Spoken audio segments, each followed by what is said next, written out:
Welcome back to the Food52 Test Kitchen. I'm Lucas, and today I'm going to do my best to demonstrate, and if anything, convince you to eat bean soup for dessert. Red bean soup in particular is a well-loved dessert all over China. I grew up in Hong Kong eating this as a dessert soup, hot and cold, but also as a popsicle. It's basically this traditional Chinese medicine inspired red bean soup that's made into popsicle form. It's perfect for the summer. It's honestly delicious, and it's not like what you have in your mind right now if you haven't had Chinese red bean soup before. First and foremost, these are the beans in question. We're calling them red beans today, and that's what they're referred to as in the Chinese culinary context. But more often, if we're going to use a Japanese word, the Japanese word for this is azuki, so adzuki beans. If you go out and you make this recipe with red kidney beans, which is what many people refer to as red beans, especially in the South and the US, it's not going to come out right. You want these little, small, red, purplish azuki beans. This is the stuff that we make a lot of our dessert out of. It's often paired with matcha. It's often cooked down into a paste so that it's sweet and filling inside of a dumpling or a basis of a cake or a flavor for even like cocktails or that sort of thing. The genre of Chinese dessert soups in Cantonese we call Tong Sui, dessert soups. Red bean is one of the most common. It's quite sweet. Red bean, coconut, popsicle.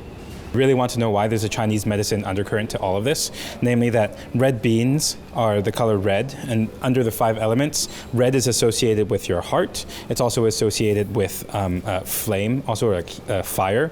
So eating red bean helps quell the fire in your heart is the most poetic way to put it. Just like any other savory bean application, part of the delight of eating beans is this delicate balance of the toothsome, the bite of a whole bean, and the creaminess that you get from cooking beans until they basically become mash. However, dried beans, because they are dry, take a little while to cook. There are a couple of ways to speed up that cook process. We're going to actually end up using the most simple for this recipe, which is just to soak the beans. But there are a couple other ones that I picked up from Chinese home cooks that would be interesting to show you. Cooking beans in general requires you to soften the insides, and in order for the insides to be soft and for all those starches and flavors to be released, the water needs to get from the outside through the inside. The first thing is that the skin of the bean is quite tough. It protects the inside, so you need to find a way to get moisture through that. Usually, the easiest way to do this is either time or temperature. You could throw these dried beans into water and cook them, but it's going to take a long time. It's going to take you at least 2 hours to get it to the consistency that we want them to get to. The easiest way, and the method that we're going to apply today, is going to be soaking them.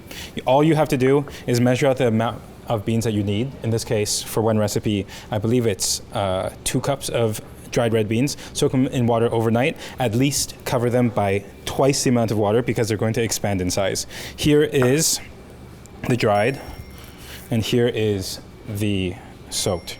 You see that they lighten in color a little bit, and they also almost double in size. This unsoaked, about 2-hour cook, soaked about an hour.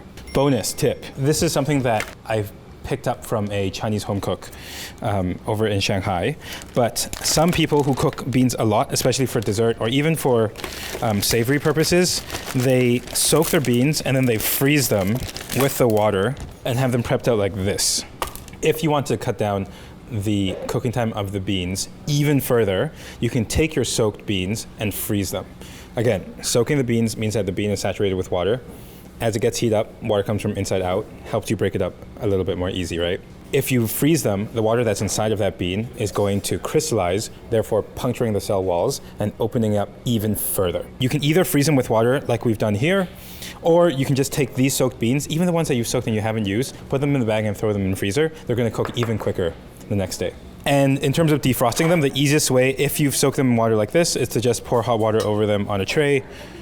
Just defrost them that way, strain it, ready to go. This is what they look like when they come in dried. In Chinese, we call this chanpei. These tangerine peels, peeled and then dried. The older they are, the better. In fact, chan in chanpei refers to the aged aspect of the tangerine peel. After the tangerine peel is washed and soaked, get rid of any impurities, we're just going to scrape off that white pit like that, and discard this here. Keep this for the boil. This is what dried tangerine peel is going to look like. This is actually a secret ingredient that is really good in a lot of duck dishes, in a lot of like braised pork dishes, as well as Chinese medicinal dessert dishes like the red bean soup. Now to cook the red beans itself. We're bringing some water to a boil. So the ratio is roughly 3 quarts, 3 liters of water to 2 cups of beans. Dried beans that are soaked, frozen, processed. So as we bring our water to a boil, the best way to extract as much of this delicious, earthy, zesty tangerine peel flavor is to start it in cold water and bring it to a boil with your water that you're cooking your beans in. Now that we've brought this chanpei to a slow boil, we're going to add our red beans. We're bringing this to a simmer to allow the heat to start slowly getting these legumes, getting these beans to burst and cook. You know they're ready when in Cantonese we say hei sa. So hei sa is a literal translation is to bring out the sandiness, or rather in this case, honestly, the starch, and therefore the flavor inside of the beans. This is going to cook for at least 45 minutes. In our test, between 45 minutes and an hour if you've soaked your beans. And afterwards, we're going to season it with our sugar, but also add in our other Chinese ingredients, the lotus seed and lily bulbs. Lotus seeds, lily bulbs. Lotus seeds are the seeds of the lotus plant. This becomes a lotus root. They are sweet and a little bit bitter in nature. Lily bulbs are amazing. When they're fresh, I think they taste a little bit like corn, which is really cool. They're really great in stir fries. They complement light vegetables like celery really well, in my opinion. But from a traditional Chinese medicinal perspective, they lower the aggressive palpitations of the heart, and they do a similar thing to what red beans themselves do. That's why they are cooked together in this way. Similar preparation to the tangerine peel.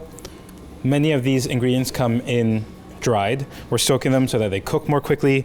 We're also soaking them because then we end up washing them in case there are any impurities or other things stuck in them. I will say, little tip, if you end up using lotus seeds, is you do have to open them up, split them in half. Wow, we got lucky. Because sometimes in the middle you'll find this sprout. This sprout is very similar to the green bits inside of the garlic. It's bitter, and it's pretty unpleasant. So whenever you're dealing with these after they're soaked, just split them up. By the way, this is what they look like when they're dried. And when they're wet, they double in size. Let's talk about sugar. This is how sugar basically is made, right? If it's made from cane, you have cane juice that is then cooked, boiled, reduced to different degrees. As that sugar begins to caramelize, it picks up different types of colors, and you can take them out of that cooking process at different times, solidify them, and you'll have different results. If you take them all the way down to molasses and you extract this refined white sugar, that's where white sugar comes from.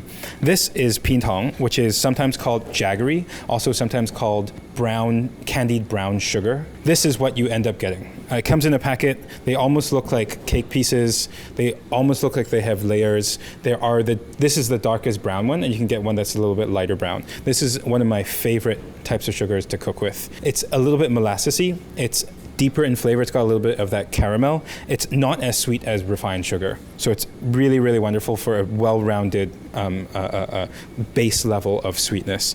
The second type of sugar is bingtong, which is rock sugar.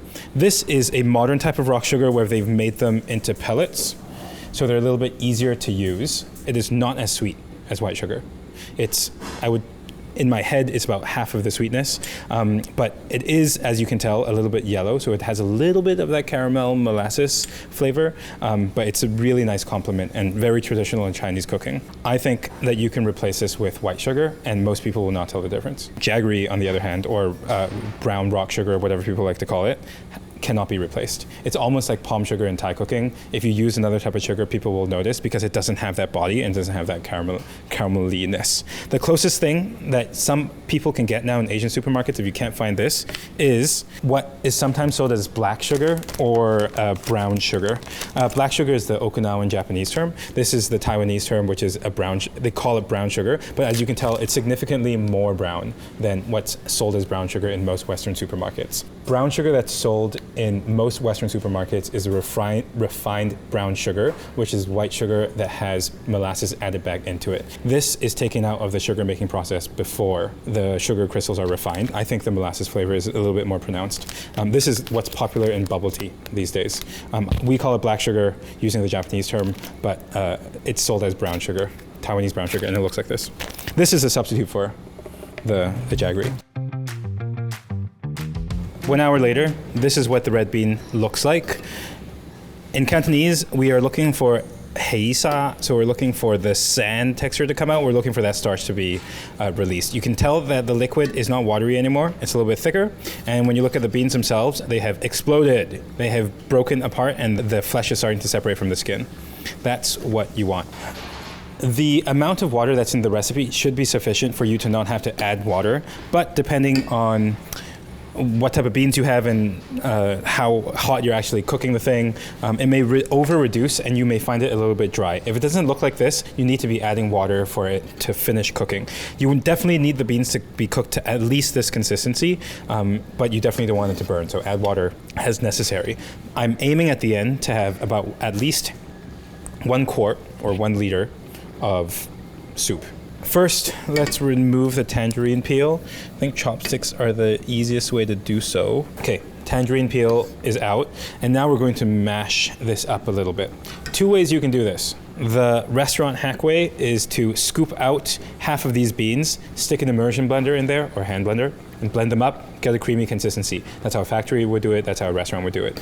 Easier home cooking way is to turn down the heat a little bit and just mash it with the back of your spoon. This is going to help release some of those starches, help thicken up the liquid itself, get some of these flavors out, but still leave some of that texture inside of the soup for when you eat it.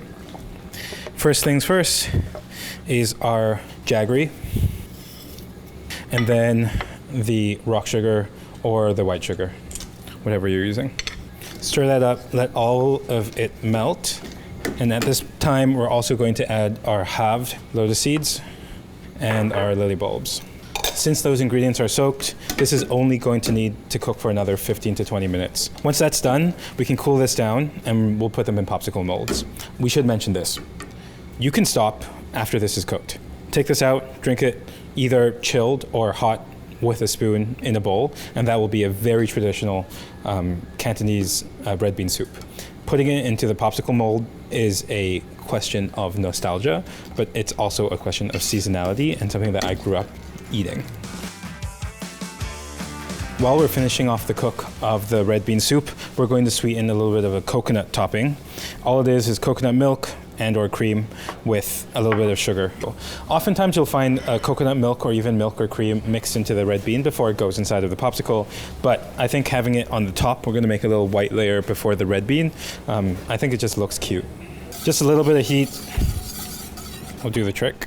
Chill this coconut topping down so that it has an easier time floating on the top of your popsicles.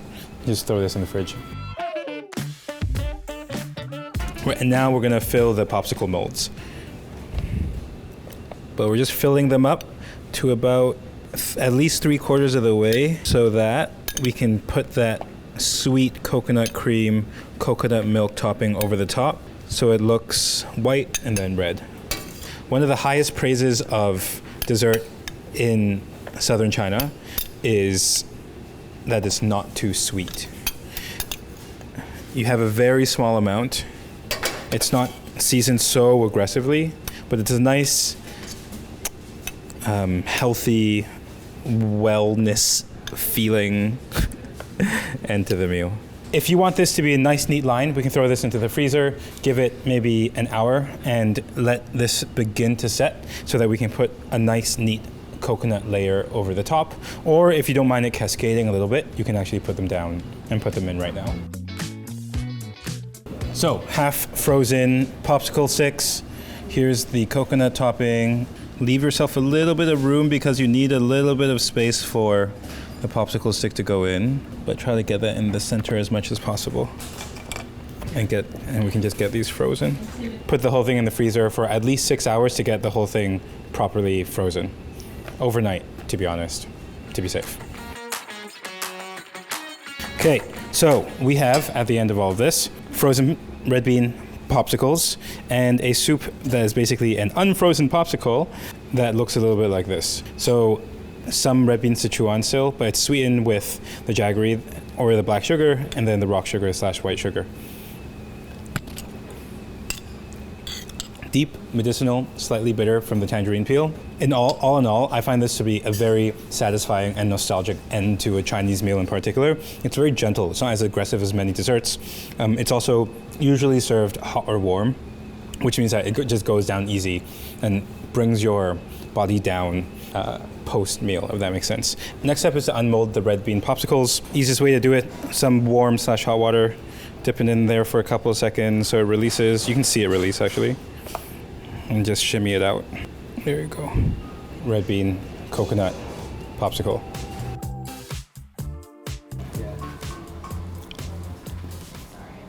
Good. Good. So, sorry, I wasn't supposed to eat this one. I think introducing like a bowl of soup to people for dessert is a little intimidating. Introducing the fact that it's like the flavor is built off of beans for dessert, also a little bit intimidating. But in the popsicle form, this is so refreshing. It's naturally like creamy and thickened because of the starches in the beans and the way we've cooked them. A little bit of coconut on the bottom for additional sweetness.